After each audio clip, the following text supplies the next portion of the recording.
Hello friends, అందరూ ఎలా ఉన్నారు? నేనైతే చాలా బాగున్నాను. ఈరోజు నేను ఒక స్పెషల్ కర్రీ చేయబోతున్నాను. అదేంటంటే ఎండి చేపలు వంకాయ కర్రీ. చాలా బాగుంటుందండి. మీరు కూడా ఒకసారి ట్రై చేసి చూడండి. ముందుగా నేనైతే ఉల్లిపాయ పచ్చిమిర్చి వేపుకున్నాను. వేపుకున్న తర్వాత అందులో చిటికెడు పసుపు వేసాను. పసుపు వేసిన తర్వాత ఎండి చేపల్ని వేసి కొంచెం వేగనించాలి. ఇలా వేగితే ముక్క గట్టిగా ఉంటుంది. ఎండి చేప చెదరదనమాట.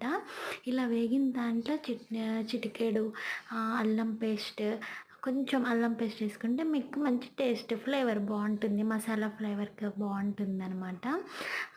ఇలా వేపుకున్న తర్వాత అల్లం పేస్ట్ వేసాక కూడా ఇక మనం కట్ చేసుకున్న వంకాయ ముక్కలు కూడా ఇందులో వేసుకోవాలి.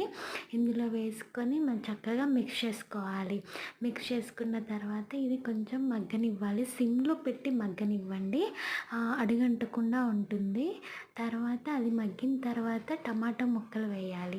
టమాటా ముక్కలు వేసిన తర్వాత అందులోనే ఉప్పు, కారం, మసాలా, గరం మసాలా, ధనియాల పొడి అన్నీ వేసుకోవచ్చండి, మన ఇష్టం. ఎందుకంటే మంచి ఫ్లేవర్ వస్తుందన్నమాట.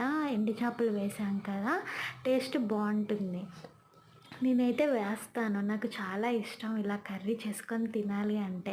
నేను ఎప్పుడు చేస్తూనే ఉంటాను. మీరు కూడా ఒకసారి ట్రై చేసి చూడండి. ఇలా వేసుకున్న తర్వాత మళ్ళీ ఒకసారి మిక్స్ చేసుకొని మళ్ళీ సిమ్లో పెట్టి మగ్గనిస్తే చక్కగా ఉడికిపోతుందండి. చూసారా ఎలా ఉడికిపోయిందో? ఎండు చేప చూసారా, అసలు చెదరలేదు కొంచెం కూడా.